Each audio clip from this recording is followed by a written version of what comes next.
بسم اللہ الرحمن الرحیم۔ ناظرین عزیز وقار، آپ سے مخاطب ہے Mirza Sadaqat Ali, advocate Supreme Court of Pakistan, اپنے YouTube channel Sadaqat at law سے۔ آج کا ہمارا جو ویڈیو ہے، لیکچر ہے، یہ پارٹ 3 ہے۔ شرک کے بارے میں، شرک کے سبجیکٹ پر ہم بات کر رہے تھے، اور پہلے ہم 2 پارٹ بنا چکے ہیں۔ ایک شرک کا انٹروڈکٹری پروگرام بنایا ہے، شرک کیا ہے، پھر اس کے بعد ایک ویڈیو آپ دیکھ چکے ہیں پارٹ 1 کائنڈز آف شرک میں، جس میں ڈائریکٹ شرک پہلی قسم ہم نے بیان کی ہے، اور اب ہم دوسری قسم شرک کی بیان کریں گے، انڈائریکٹ شرک۔ اچھا، انڈائریکٹ شرک کیا ہے؟ انڈائریکٹ شرک ہے تو شرک، لیکن لوگ 2 باتیں کرتے ہیں، دوغلی بات کرتے ہیں۔ اس میں تھوڑا سا ڈفرینشیٹ کرنا پڑے گا۔ یہ ڈسٹنگویشیبل ہے ڈائریکٹ شرک سے انڈائریکٹ شرک۔ یعنی ڈائریکٹ شرک تو یہ ہے نا کہ لوگ ڈائریکٹ اللہ کے ساتھ کسی کو منسوب کر دیتے ہیں، اللہ کا کوئی بیٹا ہے، یا اللہ کے علاوہ کوئی اور ہستی ہے جو ہمیں اولاد دینے والی ہے، رزق دینے والی ہے۔ تھوڑا سا میں وہ آپ کو ریویو کروں گا ڈائریکٹ شرک کے بارے میں۔ اب ہم آتے ہیں انڈائریکٹ شرک۔ انڈائریکٹ شرک وہ ہے کہ وہ شرک تو ہے، لیکن وہ لوگ 2 باتیں کرتے ہیں۔ وہ لوگ یہ باتیں کرتے ہیں کہ اللہ ہی ہے جس کے پاس کل زمین و آسمان، کل جہانوں کا اختیار، اقتدار ہے،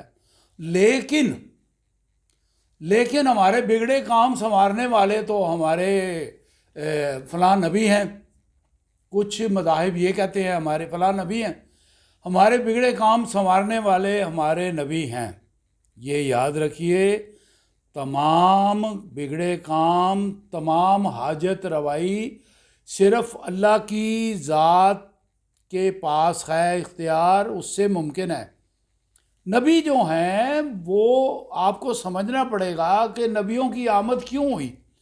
نبیوں کی آمد بیسیکلی اس پرپس کے لیے ہوئی، اس مقصد کے لیے ہوئی کہ اللہ کا اچھائی اور بڑائی کا، زندگی گزارنے کا، نیکی کا پیغام آپ تک پہنچائیں کہ اللہ کی ذات کیا ہے، آپ انسان کیا ہیں، آپ اللہ کی مخلوق ہیں، اللہ کی برابری کے لائق کوئی نہیں ہے، اللہ کے برابر عبادت کے لائق کوئی نہیں ہے۔ جو کچھ دنیا کے کام، جو انسانوں کی حاجت روائی ہے، وہ صرف خدا کرتا ہے۔ نبی نے اللہ کا دیا ہوا پیغام وحی کے ذریعے انسانوں تک پہنچایا۔ باقی ہماری طرح کہ وہ انسان ہیں، کھاتے ہیں، پیتے ہیں، وہ پیدا ہوئے، انہوں نے شادیاں کی، انہوں نے کاروبار کیے، انہوں نے رحلت فرمائی، پھر وہ اپنے اپنے مزاروں میں اپنی اپنی دنیا سے چلے گئے، اپنی اپنی زندگی کا وقت پورا کر کے۔ یہ عام انسانوں کی طرح سب ہوا۔ ان کو پیاس لگتی تھی، بھوک لگتی تھی، انہوں نے بچے پیدا کیے، ان کی اولادیں تھیں، ان کی بیویاں تھیں، انہوں نے شادی کی، تو پھر وہ عام انسانوں کی طرح۔ عام انسان نہیں تھے مرتبے میں نبی اور جو اولیاء اللہ ہیں، جو برگزیدہ ہستیاں ہیں، وہ عام انسانوں سے بہت بلند ہیں، بہت قابل عزت، قابل تکریم ہیں۔ میرا یہ بات کہنے کا مقصد یہ نہیں ہے کہ خدا نخواستہ خلفائے راشدین یا نبیوں کی کوئی مرتبے میں کوئی کمی واقع ہو۔ یہ تھوڑی سی باریک سی بات ہے، سمجھنے کی ضرورت ہے کہ نبیوں کا دنیا میں آنے کا مقصد جو ہے وہ یہ ہے کہ وہ اللہ کا پیغام جو خدا نے انسانوں کے لیے بھیجا ہے، وہ سب انسانوں کو اللہ نے کوئی تقریر کر کے حضرت قائد اعظم کی طرح، ایوب خان کی طرح، بھٹو کی طرح نہیں بات کرنی۔ انہوں نے وحی کے ذریعے اپنے پیغمبروں پر اپنا کلام الہی نازل فرمایا، جیسے قرآن کریم ہے، جیسے بائبل ہے، جیسے اور تورات ہے، زبور ہے، انجیل ہے۔ اس طریقے سے پیغام اپنے پہنچائے اپنی اپنی قوموں کو مختلف ادوار میں، اور آخری نبی ہمارے حضرت محمد صلی اللہ علیہ وسلم کے ذریعے اپنا پیغام دے کر مکمل کر دیا، اور قرآن کریم میں آخری بات ساری کر کے مکمل کر دی۔ یہ ہے میرا پیغام، اس پر چلو گے تو یہ کامیابی کا راستہ قرآن ہے، اس پر نہیں چلو گے تو ناکام ٹھہرو گے، پھر تمہارے لیے دوزخ خاویہ جو ہے وہ انتظار کر رہی ہے۔ اور اگر میری بات مانو گے، یعنی اللہ کی بات مانو گے، اللہ کے احکام پورے کرو گے، اس کی عبادت کرو گے، جیسے جو شرائط اور جو لوازمات، جو طریقہ کار اللہ تعالیٰ نے ارشاد فرمایا ہے وہ اس کو اپناؤ گے تو نیکوکار بندوں میں شامل ہو جاؤ گے، اور پھر تمہارے لیے انعام ہے، اور جنت کا انعام کبھی نہ ختم ہونے والی آرام و آسائش ہے۔ اور وہ ہمارے آج کے لیکچر کا حصہ نہیں ہے، لیکن ہم نے یہ بات بتانی ہے کہ نبیوں کا آنے کا مقصد یہ تھا، حاجت روائی کی بات اللہ سے ہی منسوب ہے۔ اللہ ہی ہے جو تمام انسانوں کو رزق پہنچاتا ہے، اولاد دیتا ہے، ان کو بیماری سے شفا دیتا ہے۔ نبیوں پر بھی بیماریاں آئیں اور اللہ نے ہی شفا ان کو دی۔ حضرت ایوب علیہ السلام کا مشہور و معروف واقعہ آپ دیکھ لیں، حضور پاک صلی اللہ علیہ وسلم کو بھی بخار ہوا، آپ پر جادو بھی ہوا، اور اللہ سبحانہ تعالیٰ نے وہ کیا۔ اس کے علاوہ اور بھی پیغمبر مشکلات میں آئے، حضرت نوح علیہ السلام کا واقعہ دیکھ لیں۔ تو یہ سارے قرآن کریم میں واقعات جو ہیں بیان کر دیے گئے، اللہ خود بیان کر رہا ہے اپنے کلام الہی سے۔ تو پھر اس سے یہ سمجھ آتی ہے کہ حاجت روائی تو اللہ کے اختیار میں ہے۔ اچھا، اب یہ جو انڈائریکٹ شرک ہے، ہمارا تو سبجیکٹ یہ ہے نا، انڈائریکٹ شرک یہ ہے، لوگ اللہ کو مانتے بھی ہیں کہ اللہ کے پاس ہے رزق دینا، اللہ کے پاس ہے زندگی موت دینا، اللہ کے پاس ہے بیماری سے شفا دینا۔ یہ میں آپ کو سم اپ کر کے مفہوم بتاؤں گا اور مقاصد بتاؤں گا، میں نے بہت لمبی ڈیٹیل میں نہیں جانا، اس طرح میری ویڈیو لمبی ہو جائے گی۔ اب یہ ہے کہ لوگ اس اللہ کے جو اختیارات ہیں اس کو ماننے کے ساتھ ساتھ یہ کہتے ہیں کہ ہمیں تو جو ملا ہے فلاں مزار سے ملا ہے، ہمیں جو دولت ملی ہے فلاں بابا جی جو قبر میں لیٹے ہوئے ہیں ان کے پاس حاضری دینے سے ملی ہے، ہمیں جو رزق ملا ہے، ہمیں جو کیا کہتے ہیں مالی آسودگی ملی ہے، یا ہمارے گھر میں اولاد نہیں ہوتی تھی، ہم نے اولاد کے لیے دعائیں کیں اور وہ فلاں دربار پر حاضریاں دیں، ہمیں اولاد ملی۔ یہ تو انڈائریکٹ شرک ہے، سراسر شرک ہے۔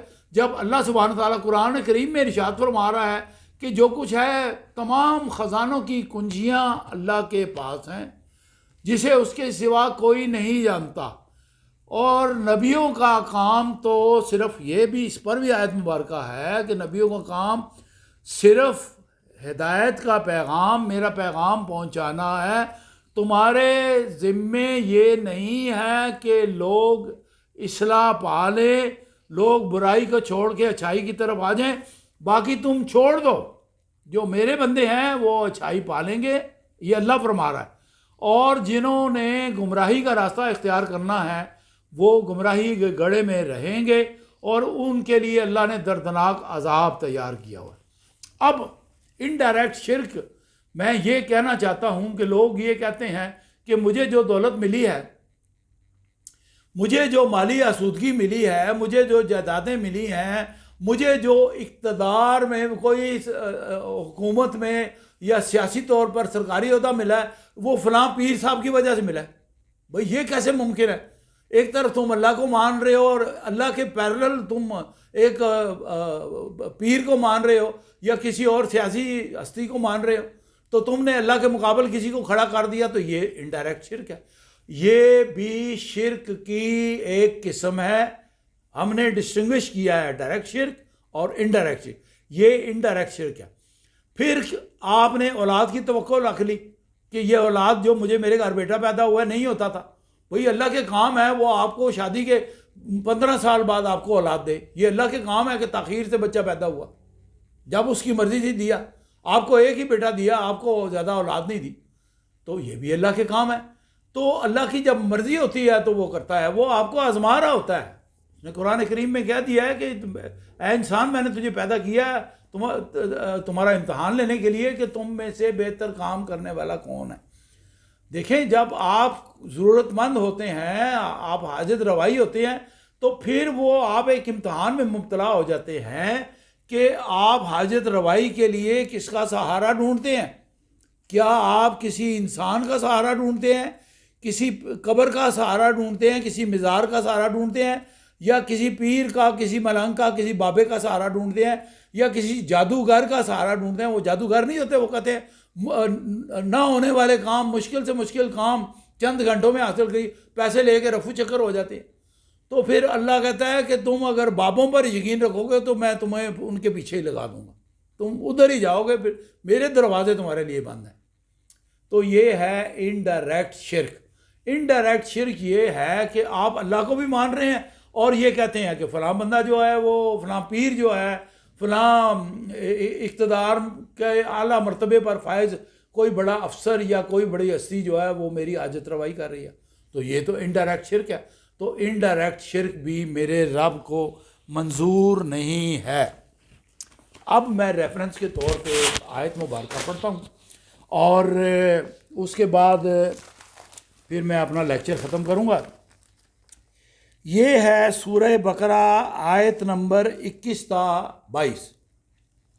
ارشاد فرمایا، لوگو بندگی اختیار کرو اپنے اس رب کی جو تمہارا اور تم سے پہلے جو لوگ ہو گزرے ہیں ان سب کا خالق ہے۔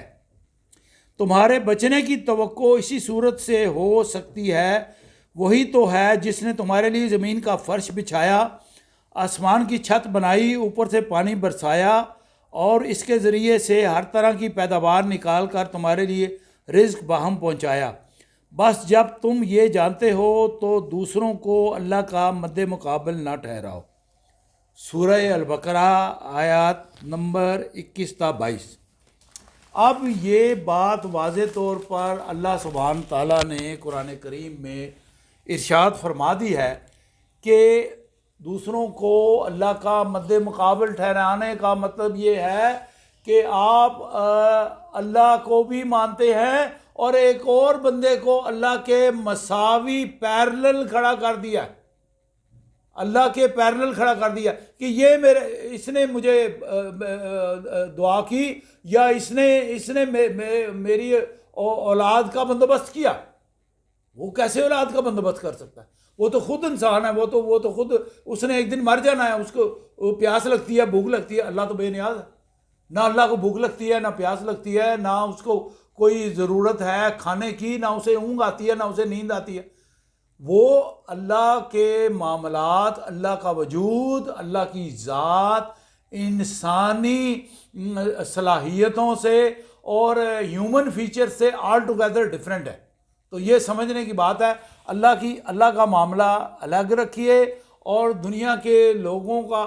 ہاں یہ ہو سکتا ہے کہ آپ اپنے والد اپنی والدہ کو کہیں کہ میرے لیے آپ اللہ سے دعا کیجئے، اور کسی پیر کو، کسی برگزیدہ ہستی کو، کسی پیغمبر کو آپ یہ فرمائش کیجئے، آپ یہ ریکویسٹ کیجئے کہ اللہ سبحانہ تعالیٰ سے میرے لیے دعا کیجئے، میری یہ مشکل اللہ آسان کر دے۔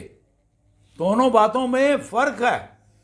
جب آپ کے والدین یا آپ کی کوئی برگزیدہ ہستی، ولی، پیغمبر اور اللہ کے مقرب بندے آپ کے حق میں اللہ سے دعا کریں گے کہ آپ کی مشکل آسان کر دے، وہ چیز ڈیفرنٹ ہے اس چیز سے کہ آپ اس پیغمبر، اس ولی سے، اس پیر سے، اس قبر سے، اس مزار سے یہ کہیں کہ مجھے اولاد اس مزار سے ملی ہے۔